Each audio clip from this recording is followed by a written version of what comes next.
Good afternoon from Yummy B TV. Wishing you all well, sending loads of love to you as usual. Now, pleased to report, it looks like after 5 weeks or so, the tide is turning with the physical condition. I woke up this morning, the coughing was less, the phlegm was less, the voice was a little bit better, but spiritually and physically and mentally, it feels like I'm coming back into form. Pleased to report also that as well as the BBC in January, which I'll keep you posted on and give you the date when that comes out, you've been saying to me for months and years, many of you have said to me, Yami, come on, man, you could do audio books, you could do this, you could do that. Well, we've got other places and people with that kind of stuff coming in for Uncle Yami. First bit coming in where I'll be seeing a man down there in Bournemouth sometime, and opportunities there, and I'll let you know more about that as soon as possible.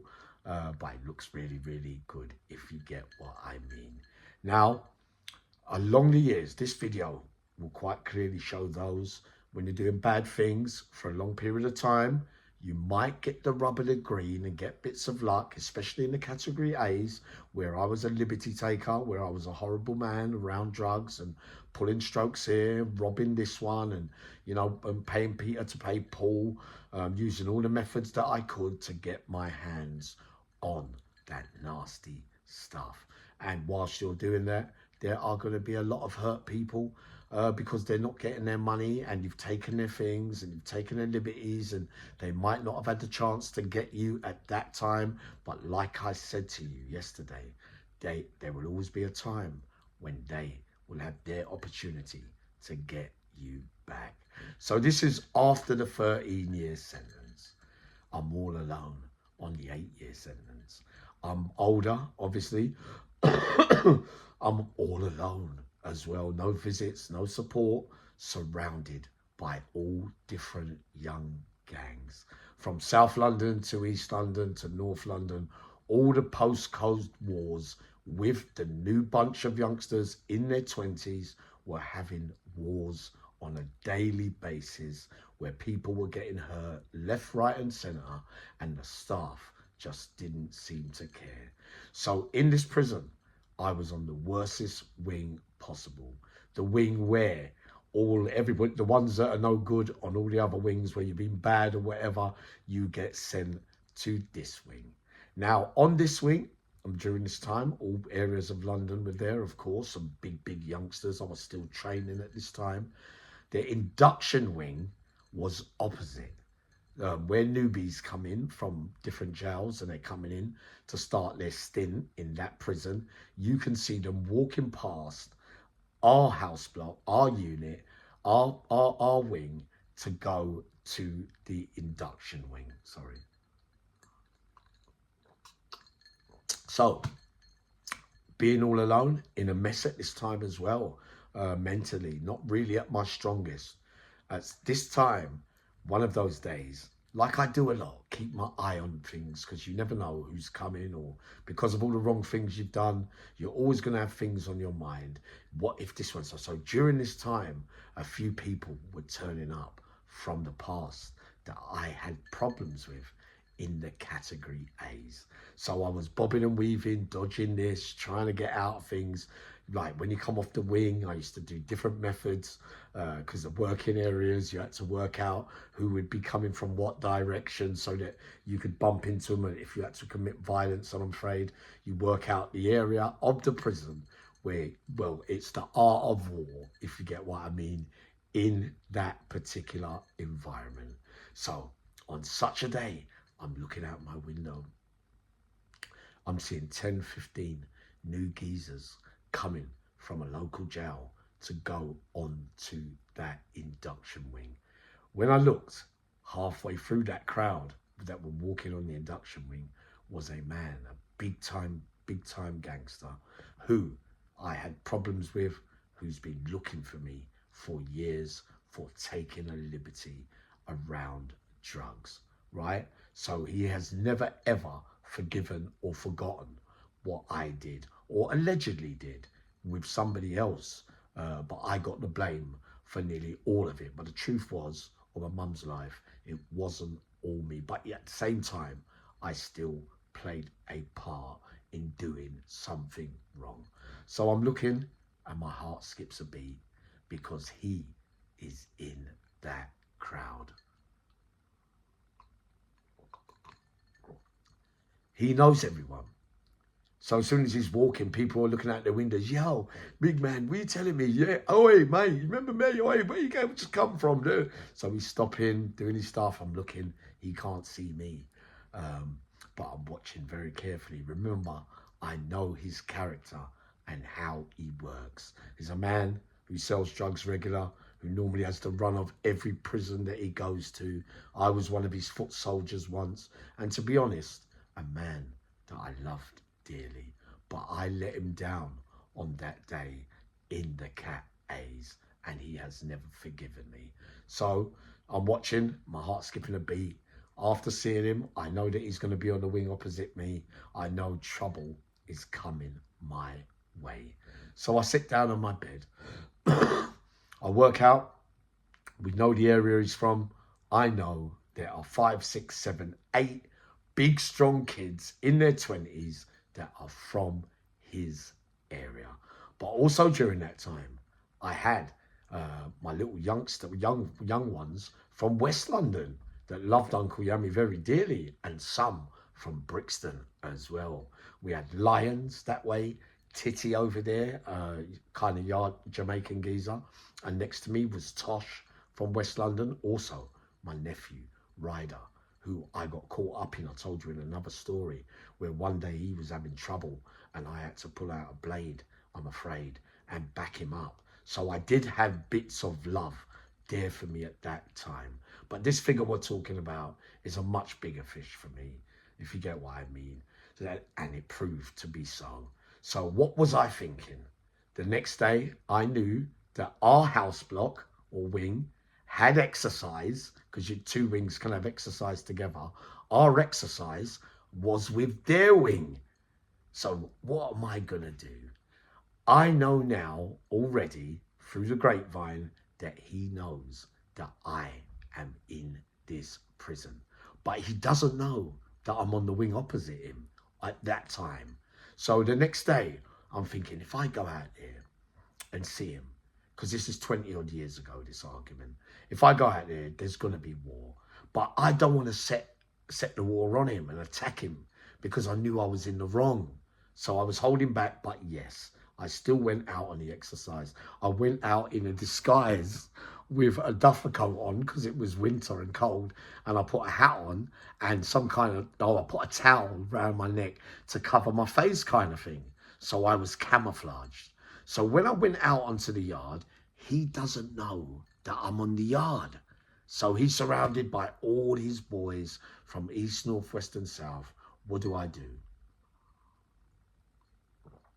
stand in about 10 yards away from where he's standing on the fence. He's holding court with about 20 geezers. I hear him say out of his own mouth, he goes in his pants, he pulls out a parcel of drugs, all wrapped up, big lumps, coke, brown, weed, anything he wanted, he had in his hand.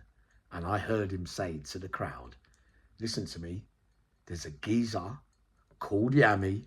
He's older now, kind of foreign looking, blah, blah, blah. He takes this and that.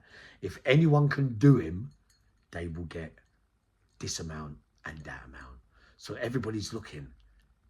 And they said, who? He said, Yummy. So they all looked round at me to think, Yammy's out here. Where is he? But I was standing in the background. Some could see me, but didn't say anything because they liked me. But the youngsters that he was talking to, because obviously they're his foot soldiers, when they heard it was me, I looked at their faces and they all went like this. Because he's the boss for them. They have to really do what he says. Because from the streets or roads or whatever, he plays a part in probably some of the stuff that they're in there for. Bang. He walks round and then he says, I hear him say, so I'm following him round as he's walking now. I hear him say, is Yummy out here? because I wouldn't recognize him because it's so long ago. And someone said, yeah, he is out here. He turned round, he looked at me, I had my towel on, and he went like that. So he knows that I've just witnessed what he has just said. Why didn't I just do it then? Run up and attack him and blah, blah, blah. Reasons explained already. I would have to wait for him to make the first move before I defend myself. So I didn't want to attack him because, to be honest, again, it's a man that I really, really loved and I wanted to be forgiven, but I knew there was no chance of that. So they all go in on their wings. He goes on his wing. I go back on mine. I go back on mine.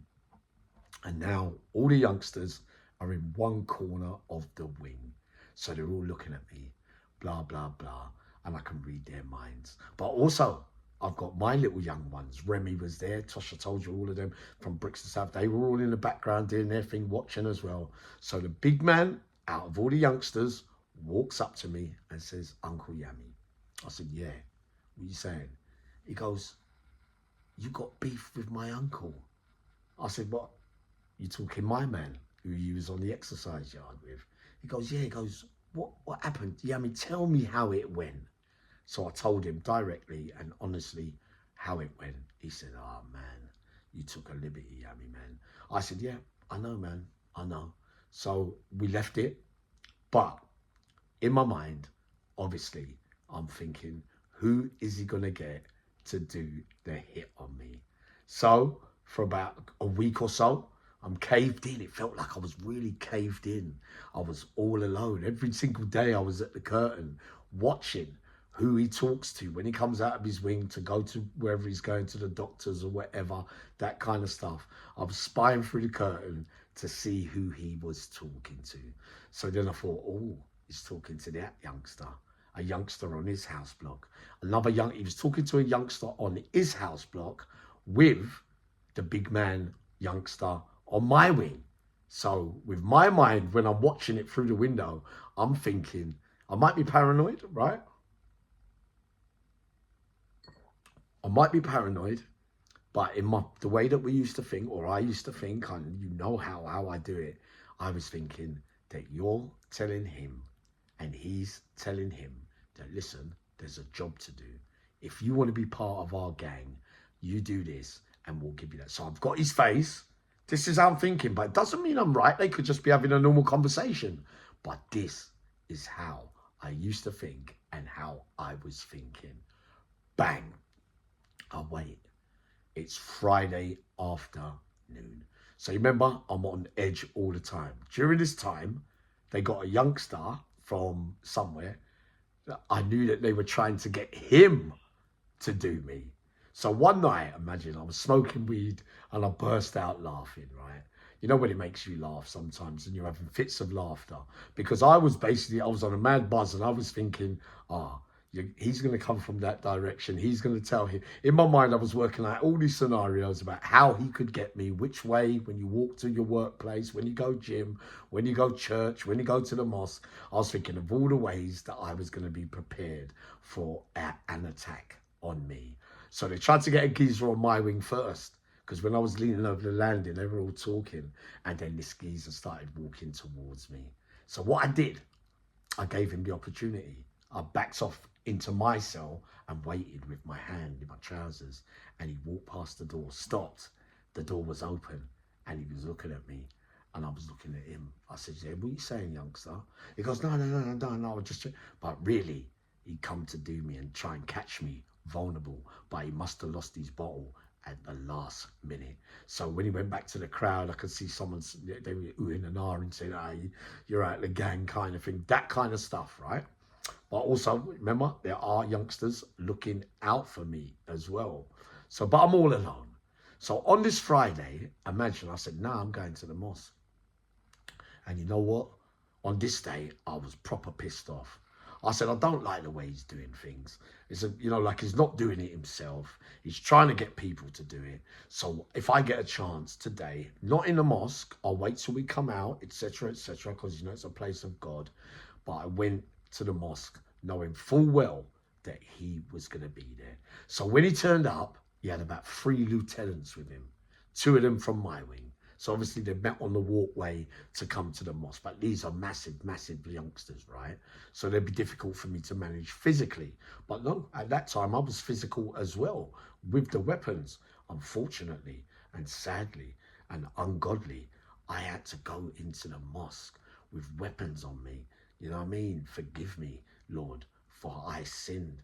But I was that worried about getting attacked that I had to carry something, if you get what I mean. So while we're all sitting there in the crowd, right? We're all sitting there in the crowd. I'm watching him all the time now. After the prayers are done, I'm all alone, but I'm looking at him like that, staring, like to say, all right, you're trying to get people to do me. All right, wait till we get outside. I was doing this, like, because it's the end of the mosque, we're getting ready to leave when everybody comes out together. As I went like that, because what I was going to do was just walk up to him and confront him and say, what are you saying? What, you ready for this? You know, like to say, come on in, here's your chance, there's no one here, let me and you do it, kind of thing. Remember, this geezer's about 18, 19 stone, he's much bigger than me as well. But as I made a move to walk over there, one of the big lieutenants came from nowhere and went like this, put his arm across me, went, uncle, uncle, uncle. I said, T, what are you saying though? Because he's just over there talking his mouth and I can hear what he's saying. What do you want me to do? Just sit in the background and not say nothing? Blah, blah. He goes, please, uncle, not here. Because I was looking to walk over and confront him. So I said, you know what? I'll leave it to outside. The youngster saying to me, Yami, let us sort it out. We'll come to an agreement, blah, blah, blah. There was a geezer from Fulton, Croydon, Bouncer as well. But Bouncer was on, like, where I knew Kim. Remember the cage fighters, Lee Murray, Kim Farrier, Jimmy Manoa, whatever his name is, Jimmy. That kind of crowd. There were some of them there as well. And Rocker Stembo, as well as I got a few others on that wing. But they were looking out for Uncle Yami. But I didn't know. So I saw Bouncer confront him. Bouncer, whatever he said to him, Bouncer must have said to him, well, yeah, listen, you can't really come to this prison and like be putting hits out on Uncle Yami kind of thing. So he was backing me, fact, right? But I wasn't caring because I know this guy, this guy did wrong. He's after me, man. So when we got outside, I'm standing out on the curb all alone and I'm staring at him, but he's walking with all his lieutenants. But when I looked at him, he was looking, but his face looked worried because I think he thought that I was going to attack him at that time. But like I said, everyone was surrounding everything. I had to leave it, right? So, but for the rest of the time, for the week or two, after that, every day, and then the youngster on my wing came up to me, he said, no, listen, Yam, we're going to call a truce on that, blah, blah, blah. So I tried to come with a bargain that if I did this or did that, can we squash the beef from the past? So they said, no, we'll just leave it. It's not going to happen, blah, blah, blah. But then I find out from someone on his wing that he's calling it off to leave it for a little while. So everything dies down because he knows I'm expecting the hit now. What he's basically doing is saying, no, finished, squashed it, peace, we'll leave it. But Uncle Yami saying, no, it's not going to happen. I don't believe you. In my mind, I don't believe you. I still believe you're going to put a hit out of me. For all that time, I'm nervous, worried, walking with my knives everywhere I went. And then during that time, another battle happened on the wing that I was on. So, and it was kicked off badly with a few of them youngsters. And one of those youngsters that I love dearly, from my areas, who I knew his mum, while they were fighting, he had a little cut on his neck. So I got kind of mad. I was thinking, and he looked stuck in the position he was, because you know what gangs like when they're fighting, you can be overcrowded or in danger pretty quickly if you're outnumbered. So I said, nah, I ain't having this. I had to get involved. I didn't know how badly cut he was. So I've moved into the crowd. Basically, the alarm bell's going off. Everybody's fighting. This is absolute mayhem. So I walked over, and the guy that had his knife and was trying to get him, I lifted him up, and sadly, I pulled out my thing and done something bad, but not that bad, but not belittling it. But I did use the tool, and at the time I was using the tool bended. the knife, so it didn't go in properly, sadly again. So I had to pull out another one. But you got to remember, there's another about 50 odd geezers, bystanders, especially the crowd, the youngsters from the big man across the road. They weren't involved in this battle, but they were watching me in action. And when the bell went, the screws were coming. I had to back out. They said the way that I backed out, you know, like that's why the hitman name, I disappeared into the crowd and got rid of the knives. So when they come afterwards, say them, the youngsters belonging to their uncle, the two of them came to my cell, right?